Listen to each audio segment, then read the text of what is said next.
Bom, começando texto novo, mês novo, texto novo. Dessa vez a gente sai um pouquinho dos escritos e vai para o livro dos outros escritos, né? É interessante pensar que nessa linha cronológica, né, a gente vai acompanhando muito de coisas que a gente já foi falando. Então, nós vimos sobre constituição do eu, né, ali no estádio do espelho.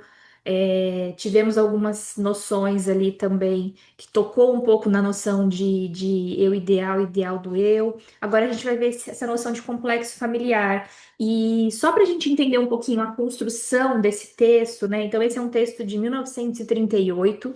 Então, tá pertinho lá da tese de doutorado do Lacan de 32, ainda no início, né, do ensino dele, que ele ainda não está falando muito no sentido dos registros, que ele vai construir isso depois. Então, situar esse texto assim na cronologia do ensino é importante.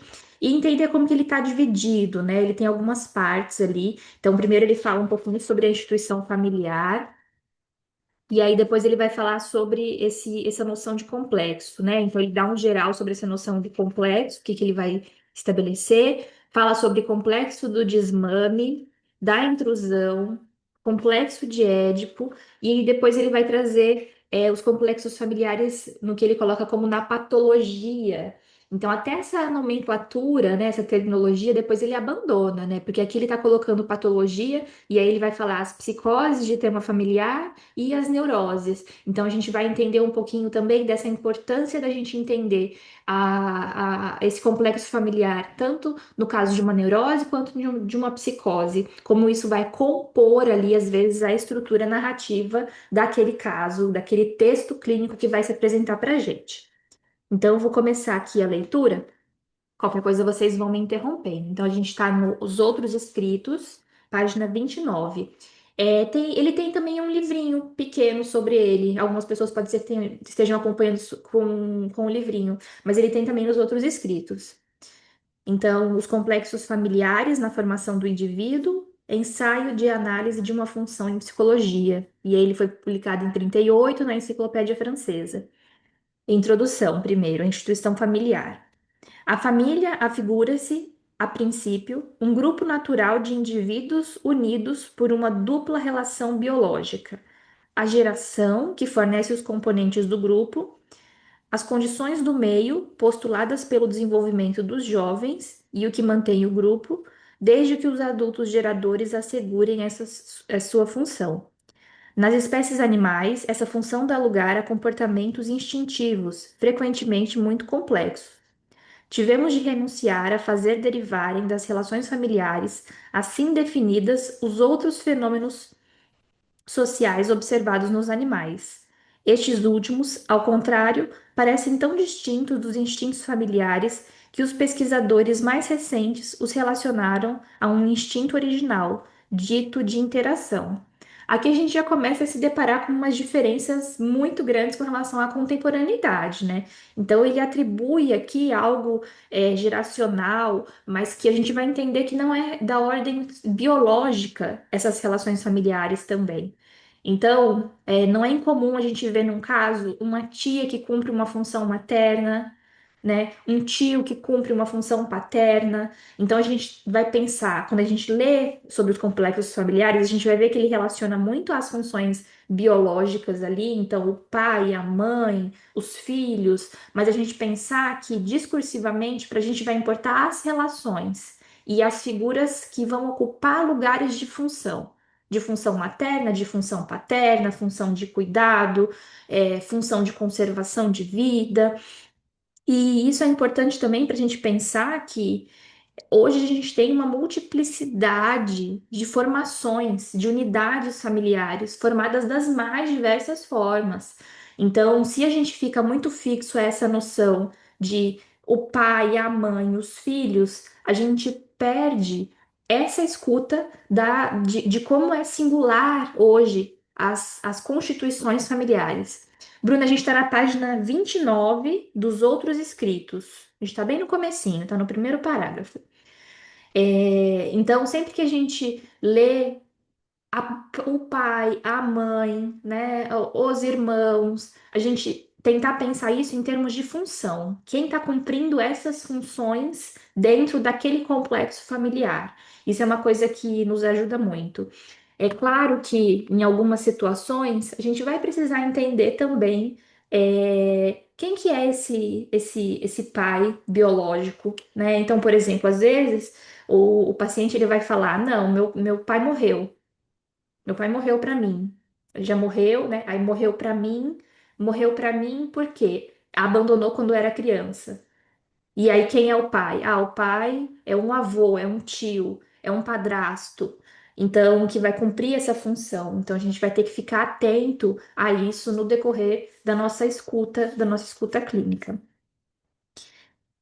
Continuando, né? No segundo parágrafo, página 29. A espécie humana caracteriza-se por um desenvolvimento singular das relações sociais, sustentada por capacidades excepcionais de comunicação mental, e correlativamente por uma economia paradoxal dos instintos, que nela se mostram essencialmente suscetíveis de conversão e inversão, e já não têm um efeito isolável a não ser esporadicamente. Comportamentos adaptativos de infinita variedade são assim permitidos. Sua conservação e seu progresso, por dependerem de sua comunicação, são, acima de tudo, uma obra coletiva e constituem a cultura. Essa introduz uma nova dimensão na realidade social e na vida psíquica. Essa dimensão especifica a família humana, bem como, aliás, todos os fenômenos sociais no homem. Então, a gente tem aqui algo sobre comunicação, sobre essa relação e uma noção de realidade social e na vida psíquica. Então, tem algo do complexo familiar que também vai estar inserido numa sociedade, numa cultura, e vai ser influenciado também por essa cultura. Então, por exemplo, hoje em dia, ele fala muito sobre essa família humana, né? Mas hoje em dia, por exemplo, nós temos muitas famílias nós estamos no texto Os Complexos Familiares na Formação do Indivíduo. A gente tem ele nos outros escritos, página 29. A gente está bem no comecinho do texto. Isso. Tem, Obrigada. tem o livrinho dele também, mas aqui eu estou acompanhando pela versão dos escritos. O que eu estava falando? Sobre família humana. Aqui ele fala muito sobre essa dimensão de família humana e que, na verdade, por exemplo, hoje tem famílias que têm composição que dentro tem um pet. Dentro tem um cachorrinho, tem um gatinho, e que compõe essa família de alguma forma. E que quando esse pet vem a falecer, se instaura-se um luto ali, um luto de um ente querido. Então, entender que aqui ele fala muito, né, a partir da cultura, do momento que ele estava ali, sobre essa família humana, mas a gente reconhecer as novas formações familiares, não só nesse sentido de formações diferentes, mas também desses seres não humanos que podem vir a compor uma família. Né? Senão a gente não vai conseguir escutar, por exemplo, a dor de um luto de ter perdido um pet vai trazer como um menor valor, porque não é da família. Mas pode ser que discursivamente a gente entenda que esse pet era da família. Meu filho, eu vou viajar, como que eu vou deixar meu filho em casa, sozinho, sem ninguém? Então a gente está falando de um pet que está cumprindo função de filho, né? Então tem a ver com essa noção familiar, para a gente ficar atenta. Porque esses sofrimentos chegam, senão eles vão ser tidos como um menor valor ou uma menor importância. Continuando. Se com efeito a família humana permite observar em todas as fases iniciais das funções maternas, por exemplo, alguns traços de comportamento instintivo identificáveis aos da família biológica, basta refletir sobre o sentimento de paternidade deve aos postulados espirituais que marcaram seu desenvolvimento para compreender que, nesse domínio, as instâncias culturais dominam as naturais. Olha que formulação importante da gente pensar. Então, o cultural está para além dessa relação biológica ali, de nasceu de quem, nasceu de que pai, nasceu de que mãe, mas como culturalmente essas instâncias vão se estabelecer a ponto de não podermos considerar paradoxais os casos em que, como na adoção, umas substituem as outras. Então, aqui ele dá o exemplo da noção de adotar uma criança, em que ali vai haver uma outra configuração familiar. Então, percebem que, enfim, eu estou falando já dessas outras configurações familiares. Aqui ele coloca a noção da adoção, mas para a gente isso já é tão comum, ou pelo menos deveria ser considerado já tão comum discursivamente essa criança ser considerada da família, dessa família social, cultural, independente desse laço biológico, mas aqui ele estava em 38. Então a adoção aqui já era quase como se fosse isso. Eu tenho os meus filhos e tenho os filhos adotivos. Como se o substantivo e o adjetivo ali, esses adotivos, tivessem uma caracterização de um menor valor com relação aos filhos biológicos. Sendo que é diferente de falar assim, eu tenho quatro filhos. Tenho quatro filhos. Independente que se sejam cachorros, que sejam biológicos adotados e pets, né? É diferente de falar, eu tenho dois filhos, um filho adotivo, já tem uma marca de distinção aí. Então a gente poder entender quando vem essa marca de distinção, por que que vem essa marca de distinção, né? Qual que é a diferença então entre esses filhos e esse filho adotivo? Por que que ele vem com essa marca do adotivo junto? Então tudo isso, né, é importante a gente entender, né, no discurso. Tem algumas relações familiares também que não chega nem a ser uma adoção, mas é assim, uma tia que cria.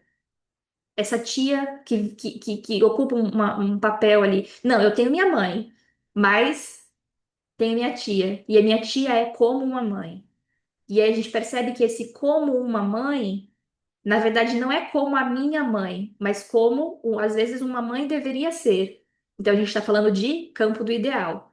Então, essa mãe biológica não cumpriu ali o que para essa pessoa uma mãe deveria cumprir, e aí vem essa tia e cumpre essas funções. Então, todas essas minúcias no discurso é importante a gente ter bem esclarecido. Por isso que a gente vai perguntando dessas relações, né? Até ali nas entrevistas preliminares, é interessante a gente entender qual que é a relação do sujeito com o outro, né? Então, desse paciente com esses pequenos outros que vão ser desse convívio. E a gente vai tentando entender, né? Qual que é o complexo familiar que está ali dentro daquela estrutura que vai nos auxiliar a ler o caso.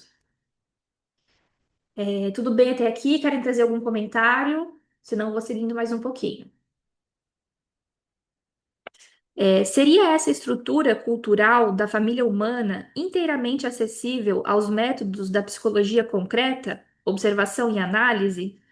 Sem dúvidas, esses métodos bastam para evidenciar traços essenciais, como a estrutura hierárquica da família, e para reconhecer nela o órgão privilegiado, olha que curioso, da coerção do adulto sobre a criança. Coerção esta que o homem deve uma etapa original e as bases arcaicas de sua formação moral. Então, essa estrutura hierárquica, ela importa para a gente, né? Então, às vezes, a gente pensa muito nessa família em sentido de uma geração, essa primeira geração. Mas é importante a gente ter acesso a outras gerações dessa família também. Às vezes, essa estrutura hierárquica faz com que quem mande nessa geração seja um avô, por exemplo, um avô ou uma avó. Então tá numa outra geração, mas ainda assim hierarquicamente influencia nessa dinâmica dessa família, em como ela vai funcionar, o que que pode, o que que não pode.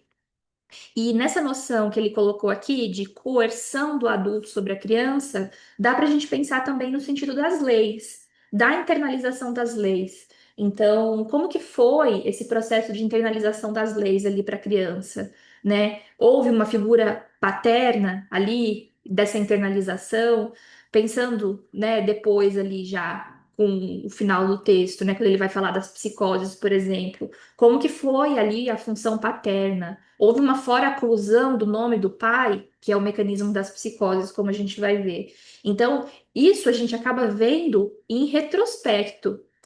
É difícil ver isso enquanto isso está acontecendo, enquanto essa dinâmica está ainda se formando, enquanto esse complexo familiar ainda está se estruturando ali nas bases da formação e na estruturação dessa família. Então, às vezes, a gente tem notícia disso a posteriori, nesse discurso, por exemplo, de um adulto que vai falar sobre essa infância, essa adolescência e até essa vida adulta. Então, de que às vezes tem algumas decisões que ela não pode tomar, essa pessoa às vezes não pode tomar porque o avô não vai gostar, o avô vai deserdar, né? Esse deserdar não no sentido de herança necessariamente, mas deserdar da família, não é da família. Se não cumpre esse pacto social estabelecido por aquela família, não é da família, ou não deveria ser. Vai haver um certo rechaço dessa figura dentro da estrutura familiar. Então, interessante a gente sempre ter notícias de outra geração também. A gente vai ver isso principalmente na psicose, o quanto é importante a gente fazer essa pré-história da psicose, e isso às vezes a gente acaba vendo que em outras gerações da família também vai ter algum indício de estrutura psicótica também, mas isso a gente vai ver mais pra frente. Diga, Kelly. Então, sabe o que eu pensei, Lorena? Por exemplo, quando ele fala assim dessa questão da coerção, ele fala também é, ele fala assim, da estrutura da família. Tá barulho?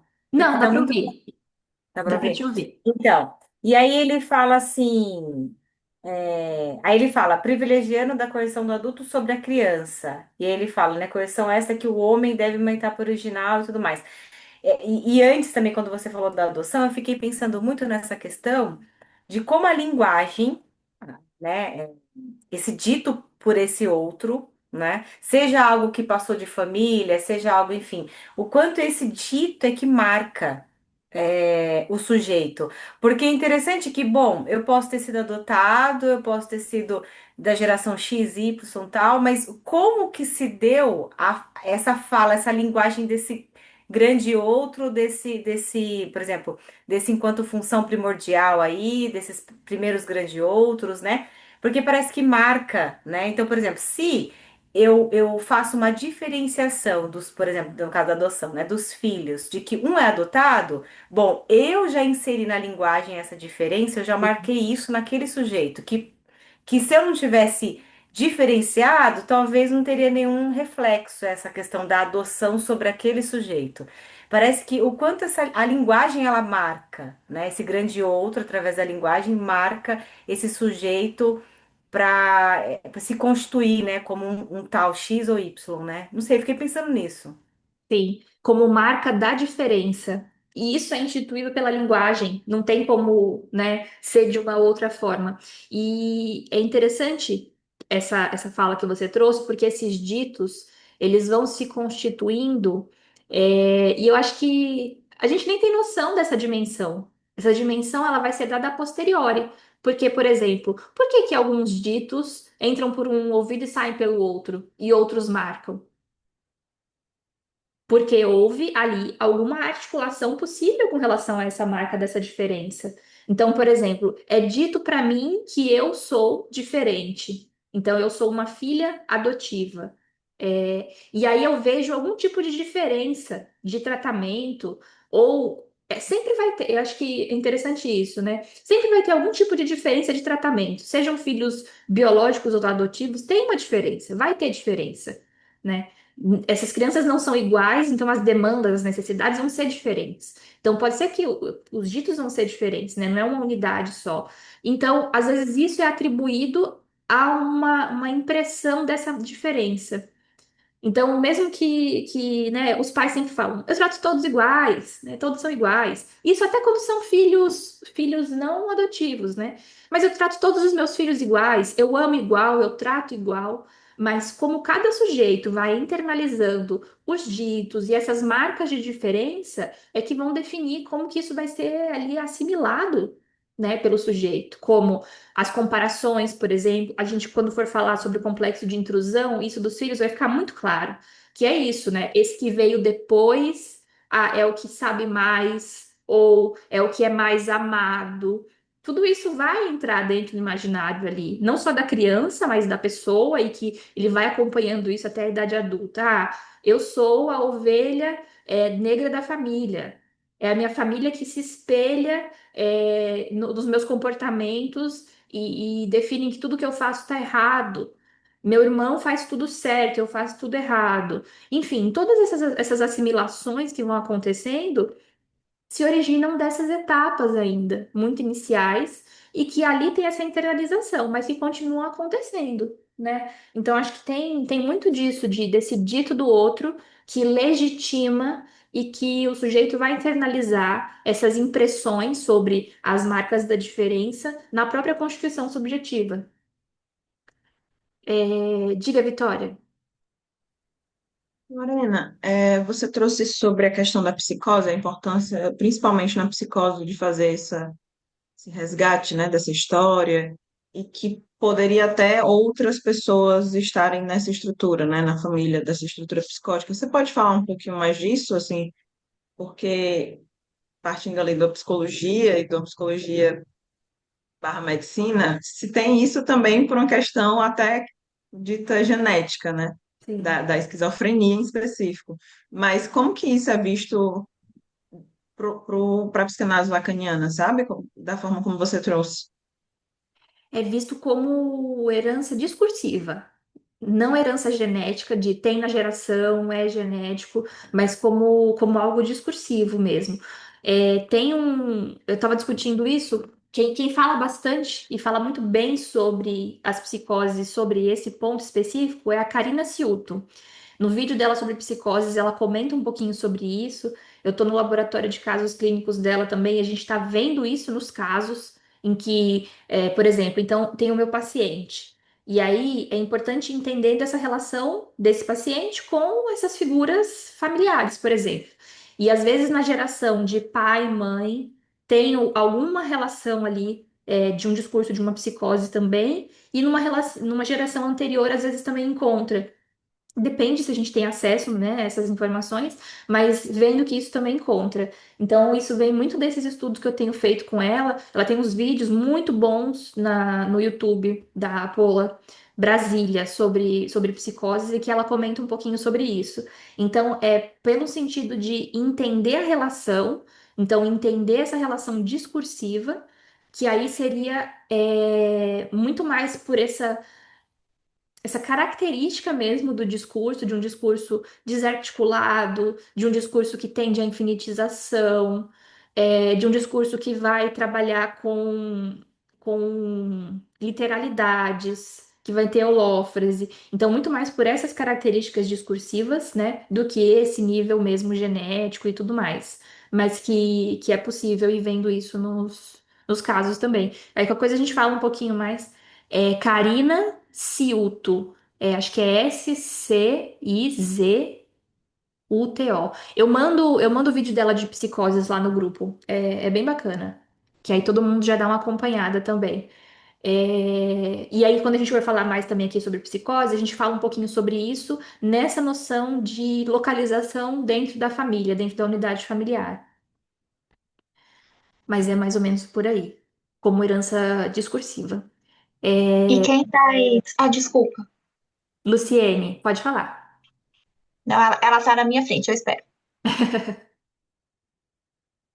Oi, eu ia falar também em relação ao racismo, essa coisa da nomeação e do dito, porque, por exemplo, um significante negro, quando falado de uma forma racista ou pejorativa, isso pode fazer com que a pessoa tenha uma experiência, traumática de racismo. E quando uma pessoa, por outro lado, uma criança não vivencia isso e essa mesma palavra é articulada de uma forma positiva, é, ela pode até ter passado por experiências muito parecidas, ou até, às vezes, a criança não internaliza porque ela tem um sistema familiar que valida bastante e que, de certa forma, defende a criança ali, e dá aquele apoio, aquele suporte, e ela consegue passar por aquilo sem se traumatizar ou sem ter tantas marcas profundas. Por outro lado, uma criança que não tem esse sistema de apoio ou que vivenciou algo muito traumático e não teve como lidar com aquilo na infância, pode trazer aquilo para a fase adulta como algo bem mais marcado, bem mais traumático. Então, é, por exemplo, hoje, por exemplo, quando eu falo, por exemplo, sobre racismo com alguém, com pessoas também negras, às vezes tem pessoas que têm a pele muito mais escura que eu, me colocando como exemplo, e não vivenciaram o racismo e dizem, não, eu nem sei o que que é isso, eu nunca vivi isso e para mim foi tudo bem. Quando, na verdade, quando outras pessoas podem ter passado pela mesma por experiências parecidas e terem vivido. Então, é muito relativo essa coisa do significante, essa coisa como é colocada a palavra, como é nomeado, a situação e tudo que está por trás disso também, como a validação familiar, a forma como a família reage, e a escola e tudo mais. É isso que eu queria falar. Não, perfeito seu comentário. Até para a gente pensar no sentido da importância de uma racialização, né? Na nossa Constituição enquanto ser humano, né? Porque muitas pessoas de fato podem dizer, né, nunca vivenciei experiências racistas, mas aí a gente precisa entender o que que ela está compreendendo enquanto essas experiências. Tem muito adulto que vai se dar conta de que passou por situações de racismo ao longo da vida depois de muito tempo, porque ficaram como experiências traumáticas não nomeadas e que geraram mal-estar, então tiveram uma instância ali de trauma, mas que não foram nomeadas enquanto racismo. Não havia um estudo ali, uma racialização de compreender, seja pela família, seja pela escola, pela sociedade, em todos os aspectos, né? Então isso acaba às vezes sendo reconhecido a posteriori. E que aí, a partir da introdução, por exemplo, de um significante racismo, pode ser que se articule a várias outras experiências que essa pessoa teve ao longo da vida. E isso vá contribuindo para essa ressignificação dessas experiências. Então, isso faz muito sentido, né? A gente pensar o quanto isso pode ou não ser nomeado, e pode ser nomeado de diferentes formas, e que o como isso vai também constituindo, constituindo como sujeito, né?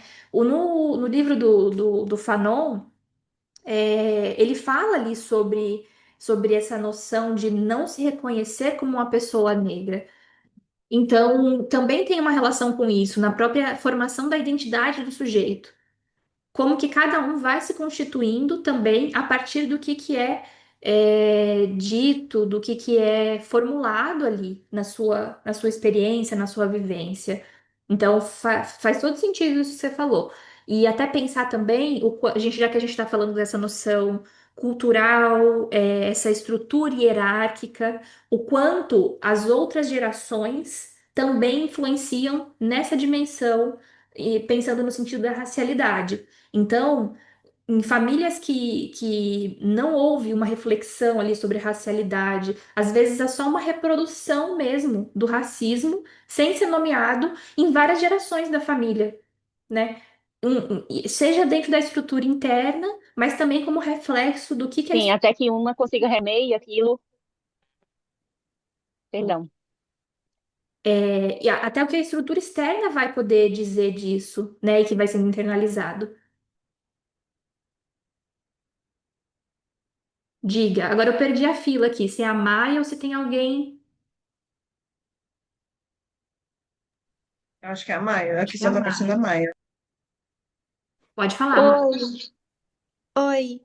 Então, é que pra mim não ficou muito claro assim como que a esquizofrenia é associado a um desencadeamento pela linguagem. A mesma coisa eu tenho dúvida quanto ao autismo, né? Como uma quarta estrutura que também está ligado à linguagem, sendo que pela neurologia são cérebros que já apresentam uma modificação. Então já nasce com uma modificação. Aqui a gente precisaria abrir um estudo sobre psicoses, que A gente entende, o termo esquizofrenia ou o termo autismo são termos da neurologia, da medicina. Na psicanálise lacaniana, a gente não vai fazer o diagnóstico das pessoas, mas a gente faz um diagnóstico do discurso. E esse discurso, ele pode ser caracterizado dentro de uma neurose, dentro de uma psicose ou dentro de uma perversão, por exemplo, a gente pensando na clínica estrutural discursiva. Então, para a gente, não é uma pessoa que tem esquizofrenia, é uma pessoa que tem o discurso de uma psicose. Então, dentro dessa forma de diagnosticar da psicanálise lacaniana, a gente estuda a partir dos fenômenos de linguagem. Então, existem diferenças de um discurso de uma neurose, de uma psicose, que aí não dá para eu entrar aqui, né, em todas essas características, pensando no texto que a gente está seguindo, mas que vão diferenciar para a gente. Então, não é a mesma forma de diagnosticar da neurologia, da medicina. Então, só para dar um exemplo, por exemplo, o transtorno afetivo bipolar. Quando a gente pensa ele para a medicina, né? Se a gente pensa nas formas graves, a parte da bipolaridade enquanto mania poderia ser considerado um tipo de um transtorno de uma psicose, né? Isso é pra gente? Diz pra gente alguma coisa? Não. A gente vai precisar escutar a estrutura discursiva. Pra gente, esse bipolar ele pode ser numa neurose ou pode ser numa psicose. A gente precisa escutar o que, que tem de material discursivo. Se tem, por exemplo, nas psicoses, vão ter essas características que eu fui falando por cima. Vai ter holófrase, vai ter literalidade, vai ter neologismos, vai ter uma infinitização discursiva, uma dificuldade de encadeamento de ideias. Vai ter, se a gente olha na formação, uma fora-oclusão do nome do pai na própria estruturação psíquica do sujeito. Então, são algumas características que vão dando para a gente notícias do diagnóstico, mas é um diagnóstico diferente que esse que é feito, né? E o autismo também. O autismo é ainda mais difícil da gente discutir, porque dentro da psicanálise lacaniana também não tem um consenso, sobre ele. Então, algumas pessoas, alguns teóricos vão classificar ele dentro de uma psicose, e outros teóricos vão falar sobre uma quarta estrutura que não estaria inclusa ali, não seria nem de uma neurose, nem de uma psicose, nem de uma perversão, mas seria algo diferente. Então, isso daqui também renderia outra, outra discussão, que não dá para a gente entrar agora. Mas só para você entender que esses diagnósticos médicos, para a gente não é ele que vai importar, mas o diagnóstico do discurso. E aí, esse discurso pode estar dentro de alguma dessas estruturas. Tá Desculpa, certo. não consegui entrar mais em detalhe, mas senão a gente vai. Realmente, precisa de um encontro sobre psicoses para falar sobre isso e você entender qual que é essa minúcia discursiva mesmo, para fechar o diagnóstico. Certo? Não, tá perfeito, obrigada. Imagina. Vou continuar mais um pouquinho aqui. É, Acho que eu parei nesse, mas outros traços objetivos, né? Joia.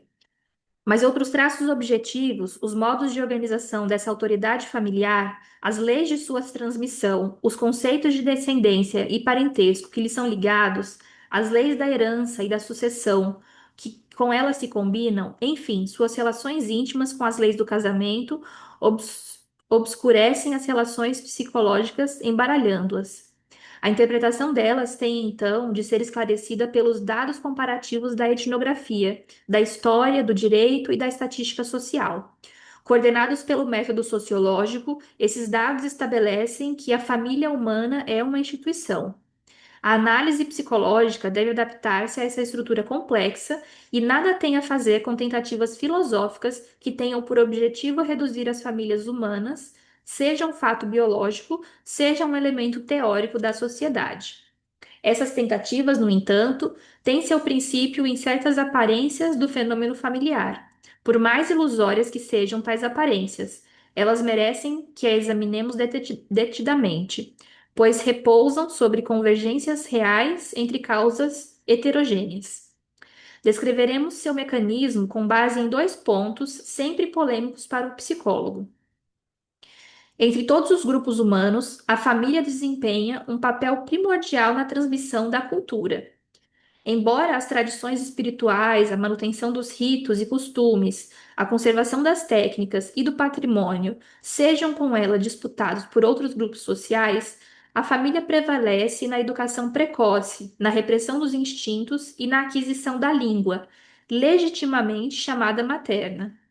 Através disso, ela rege os processos fundamentais do desenvolvimento psíquico, a organização das emoções segundo os tipos condicionados pelo ambiente, que é base do, do sentimento, segundo Chant. Em termos mais amplos, ela transmite estruturas de comportamento e de representação cujo funcionalmente ultrapassa o limite da consciência. Então, tem algo que se passa nessa instituição chamada família que se transmite algo da cultura, dos costumes, dos hábitos. E a gente pensando nessa noção, ele coloca aqui, né, ó, educação precoce, repressão dos instintos, aquisição da língua, essa língua que é uma língua materna, e como essa organização ela vai passando de geração em geração e trazendo alguns, por exemplo, vou chamar de mitos, mitos familiares, né? Que são aquelas histórias. Então, tem o avô que tem essa história, essa avó que tem essa história. Tudo isso também vai influenciando em como vai sendo transmitido esses comportamentos. E aí, não só no sentido, por isso que é importante a gente ir diferenciando essa parte biológica da parte discursiva, né? Quando o Lacan coloca aqui comportamentos e ele traz essa questão dos limites da consciência, é importante a gente lembrar que ele trabalha a noção de comportamento também como fenômeno de linguagem. Então, o que se diz sobre o que se faz. Uma coisa é o fazer, ter um comportamento. Outra coisa é o dizer desse comportamento que eu faço. Ou, por exemplo, se a gente trabalha muito com a noção de repetição. Uma coisa é repetir, outra coisa é dizer da repetição. Então, isso está muito na instância do que vai se falar sobre o comportamento. Então, a gente aborda o comportamento como uma fala. Por isso que, por exemplo, tem algum paciente que tem algum tipo de compulsão. Uma compulsão no sentido de um fazer compulsivo. A gente atua sobre o fazer compulsivo? Não. A gente atua sobre a fala sobre esse comportamento compulsivo. É diferente. Parece pequena a diferença. Ah, mas ele vai estar falando sobre aquilo de comportamento. Mas é uma fala. E é a partir dessa fala que a gente consegue intervir discursivamente, através dos recursos que a gente vai ter. Por exemplo, o principal, né? O trabalho com o significante. Então, é ao trabalhar com um significante e os seus deslizamentos metonímicos, metafóricos, com as interpretações, é que a gente consegue mudar essa estrutura de algo que se repete compulsivamente, talvez como consequência. Mas a nossa abordagem é via fala para poder fazer a extração de discurso. Então, até quando a gente vê aqui noção de comportamento, a gente entender que a gente não vai atuar sobre o comportamento, mas sobre o que se fala sobre esse comportamento, né? O que se repete na fala sobre esse comportamento e o que a gente consegue extrair de discurso a partir disso que é falado. Diga, Kelly. Não, eu achei interessante que Lacan usou esse filósofo, né? Não sei falar o nome dele. Xande, não sei, John alguma coisa, né? Para ilustrar justamente essa relação que você está falando que a gente tem, essa relação com o outro, né? Por exemplo, pai, mãe, aquelas figuras que são significativas para a gente, de como que molda a nossa percepção da gente e do mundo, né? Porque esse filósofo parece que ele é um dos precursores da ideia de que a identidade ela não é algo inato, mas é construída através das interações sociais e da internalização de normas e expectativas, né? Dessas relações mesmo que a gente tem com esse grande outro. Então é interessante ele citar isso, porque realmente essas relações vão marcar, igual a gente estava falando, né? Como a gente se vê, como a gente vê o outro, né? Esse dito, né? Quando você falou da questão da compulsão, que a gente vê hoje muito também na clínica, né? Essa questão da problemática da compulsão alimentar e tudo mais, essa questão desses ditos, né? Quando o paciente chega falando, né? Ai, como demais, não consigo me controlar, é isso, aquilo, né? É intervir sobre esse discurso, porque é como esse. Na verdade, nesse dito, a gente vai conseguir extrair qual que é a relação né, dessa pessoa com si, com o outro, com o mundo, com a comida, o que a pessoa pensa, né, de si, do outro, dessa relação. Então, interessante, né, pensar de como a linguagem ela é importante, significativa.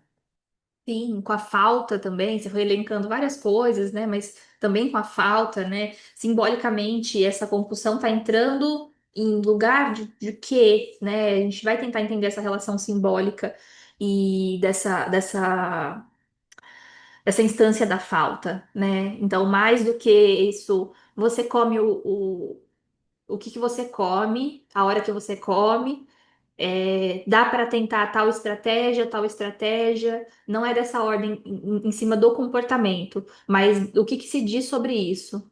Porque aí, às vezes, eu como qualquer coisa, às vezes tem um dito da infância sobre esse comer qualquer coisa.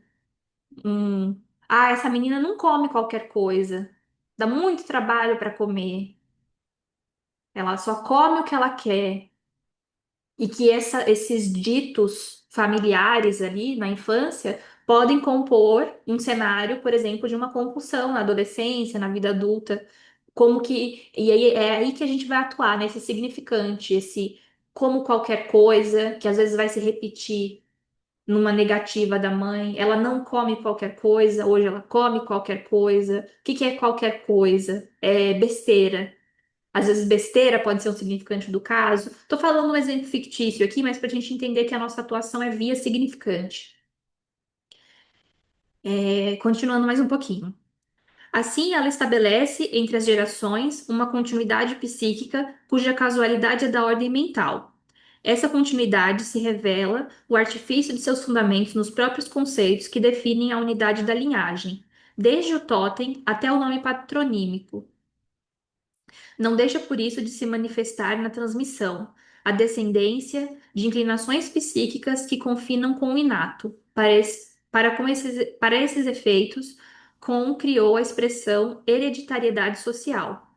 Essa expressão, bastante imprópria em sua ambiguidade, tem ao menos o mérito de assimilar como é difícil para o psicólogo não acentuar a importância do biológico nos fatos ditos de hereditariedade psicológica. Então, o Lacan mesmo reconhece que existe algo ali dessa hereditariedade psicológica. E isso é um ponto importante. Na psicanálise lacaniana, a gente não nega que tem essa influência biológica, genética, né, anatômica das coisas, mas não é com isso que a gente trabalha. Eu acho que é diferente. Então, não é sobre negar que, por exemplo, às vezes em uma situação um paciente tenha um desequilíbrio da ordem dos neurotransmissores e, em alguma situação, algum caso, possa vir a precisar de uma medicação. Senão a gente fica entendendo que por a gente trabalhar com um discurso, tudo é só discurso. E não é. Esse discurso ele é de um sujeito, mas esse sujeito ele vem a partir de um corpo que fala, um corpo que sente, um corpo que tem um material genético ali, tem um DNA que vai definir, por exemplo, às vezes, se ele vai ter um determinado tipo de doença ou não. Então não dá para desconsiderar isso, senão a gente cai nos absurdos de tudo é linguagem e nessa falsa onipotência psicanalítica de que vai dar conta de tudo através do tratamento via linguagem, né? Então a gente entender também a limitação do campo. Outra similitude totalmente contingente é vista no fato de que os componentes normais da família, tais como os observamos hoje em dia no Ocidente, o pai, a mãe, os filhos, são os mesmos da família biológica. Essa identidade nada mais é do que uma igualdade numérica. Mas o espírito fica tentado a reconhecer nela uma comunhão estrutural diretamente baseada na constância dos instintos, uma constância que então é preciso encontrar nas formas primitivas da família.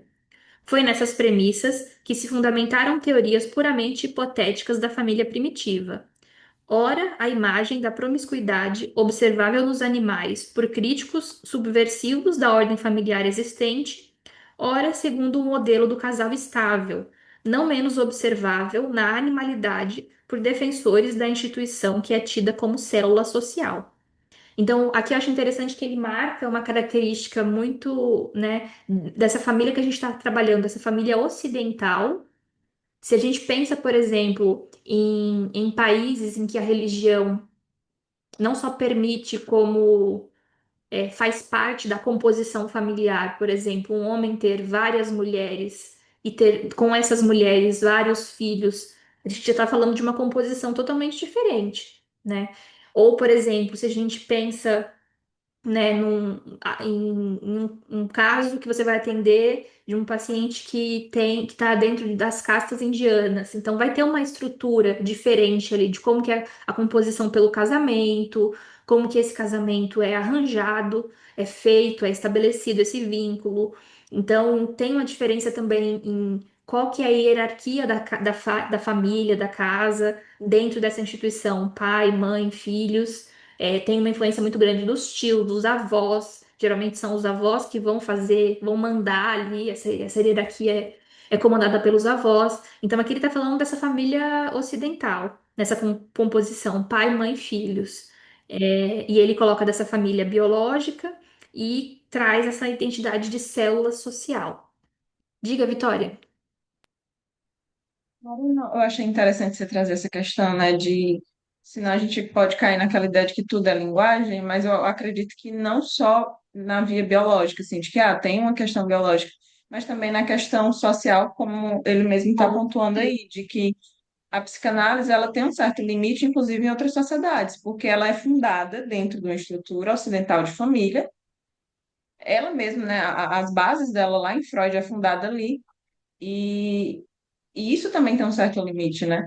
Então, acredito que pensando de um lugar também social, não só biológico, a psicanálise também tem os seus limites, né? Outras sociedades que a estrutura é muito diferente, a forma como se é passada essa tradição e tudo mais é muito diferente do Ocidente. Talvez a psicanálise tenha um grande limite ali, né?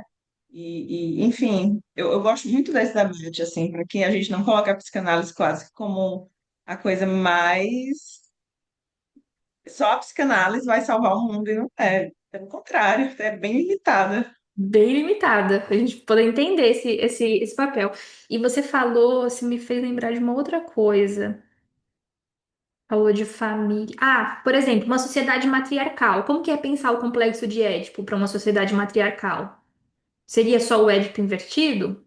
Ou teria outras particularidades? Né? Então, como Freud pensou o complexo de Édipo, como Lacan ele revê o complexo de Édipo, não está pensando nessa estrutura matriarcal, por exemplo, né? Uma família matriarcal. E que existem sociedades que são. Então, a gente entender que o limite parece que vai ficando ainda menor. Eu acho que isso é interessante, né? Tem uma tendência de expandir esses limites da psicanálise, como se fosse a psicanálise serve para tudo, mas quanto mais a gente estuda, a gente vai percebendo que, na verdade, ela serve para menos ainda. E eu acho que eu falo isso, né? A gente vai recolhendo a nossa insignificância no sentido de, tá, eu consigo dar conta de trabalhar com o significante nesses casos aqui que eu acompanho, né? Então, poder entender também essas limitações da própria teoria, né? Acho que Freud avança até um ponto, Lacan avança até um ponto, tem outros teóricos que vão fazendo seus avanços, mas poder entender que, como a gente conhece ela hoje, ela é muito limitada. Diga, Carol. Eu estava pensando aqui, né, nisso das outras culturas, como é que as outras relações elas vão se estabelecendo, né? E uma vez, em uma associação que eu fazia voluntariado, não tinha tanto a ver com psicanálise, mas era algo da psicologia intercultural e da etnopsiquiatria, muito pautada no Fanon também, né? E era muito uma ideia de que, nesse curso, né, que eu estava fazendo lá nessa associação, eles estavam falando exatamente sobre a gente não se antecipar naquilo que a gente lê dos casos que a gente acompanha.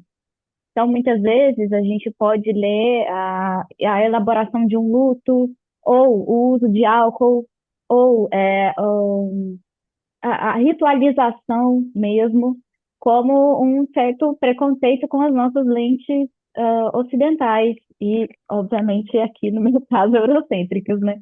E aí eles estavam dizendo exatamente isso, assim, porque às vezes a gente corre um grande risco de tentar até fazer um plano de tratamento e de intervenção para algo que dentro daquela cultura, para aquela pessoa, não vai fazer o mínimo sentido.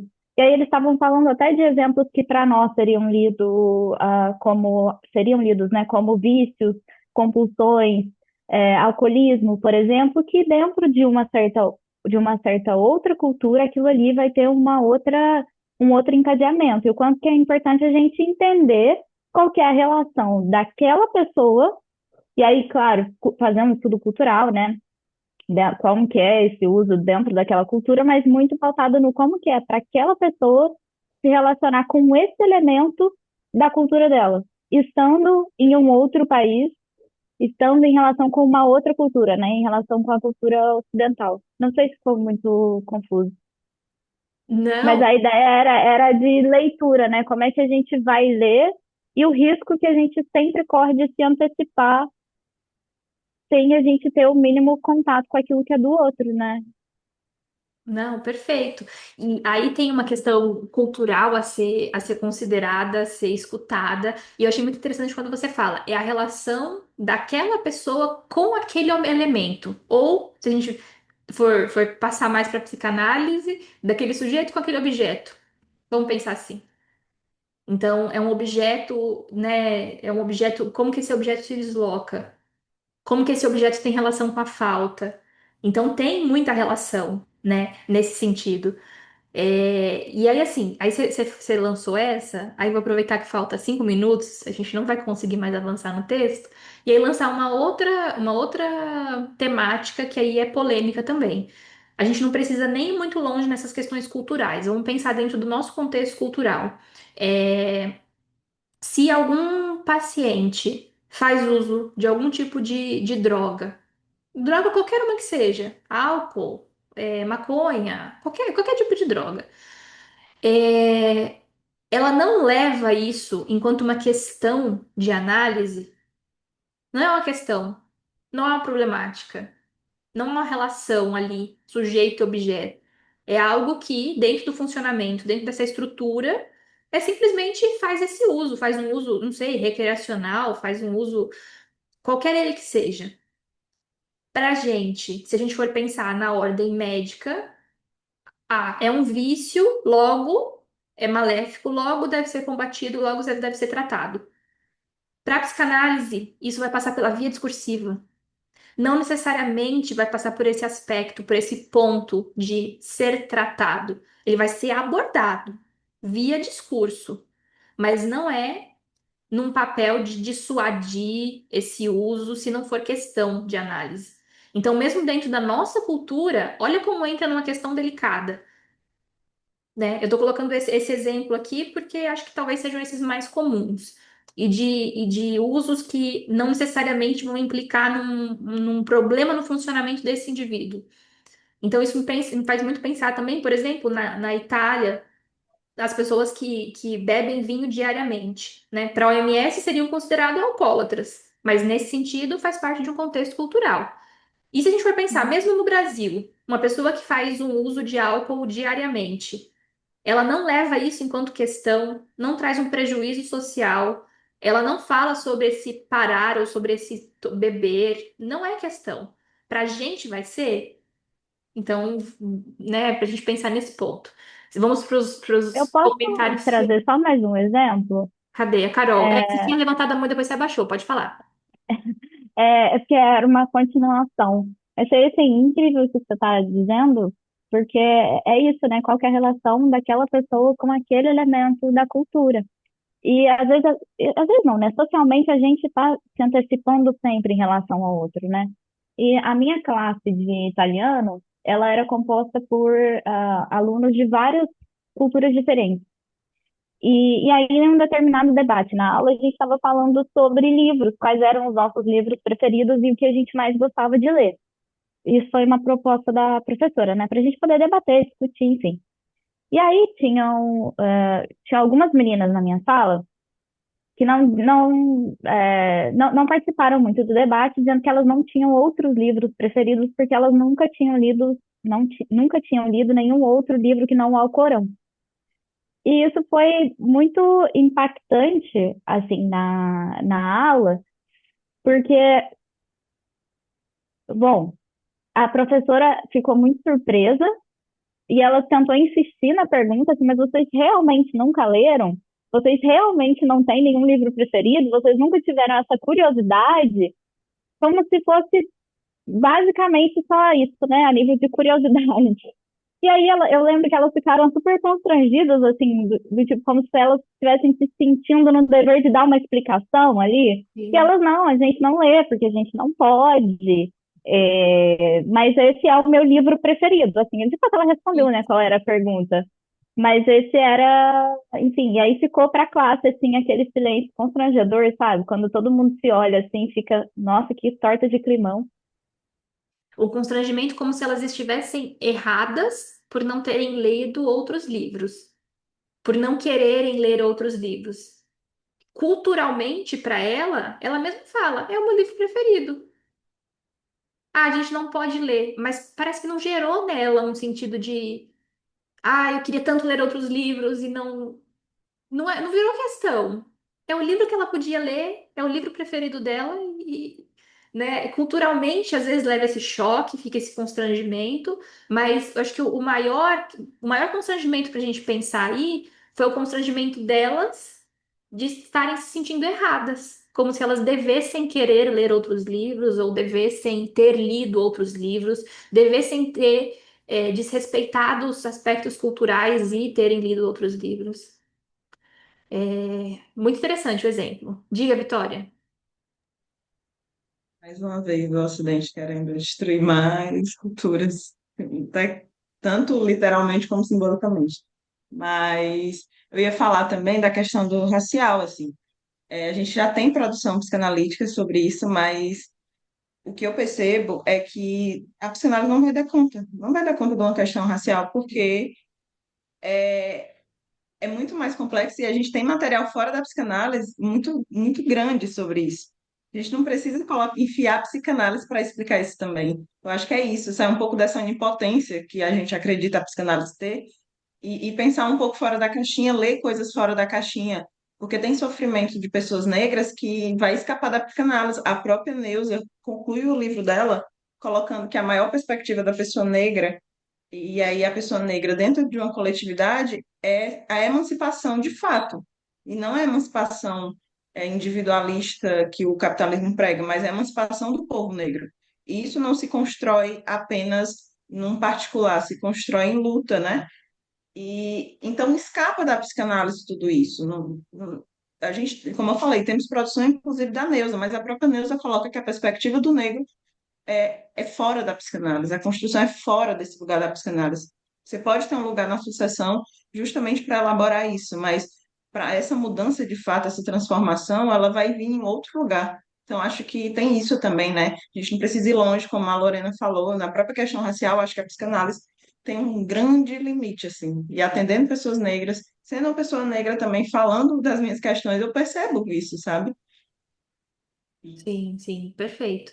Tudo a ver com o que a gente está conversando. E para a gente encerrar, diga, Lucimar. Rapidinho. Ah, eu achei, Vitória, Vera Iaconelli falou uma coisa bem interessante. Só um adendo sobre essa questão, né, negra. Ela falando que às vezes chegam pessoas, muito interessante que ela disse em uma entrevista que eu assisti dela. Chegam às vezes pessoas, né, demandando análise, ela não tem vaga na agenda dela e ela encaminha para psicanalistas negros. Negras ou negros.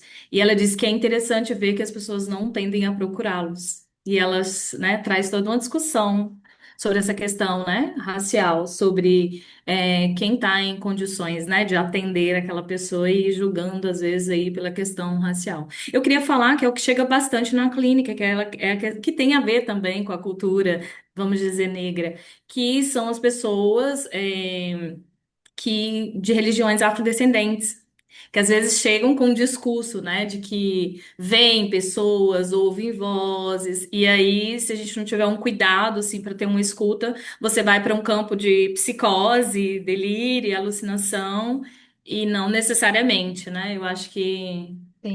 uma escuta assim, a gente consegue abrir para um discurso e entender que tem a ver com a cultura e a religião daquela pessoa, e não necessariamente um caso de estrutura psicótica. Eu acho que uma coisa que eu já presenciei muito em clínica também, às vezes vim com diagnósticos de esquizofrenia, por exemplo.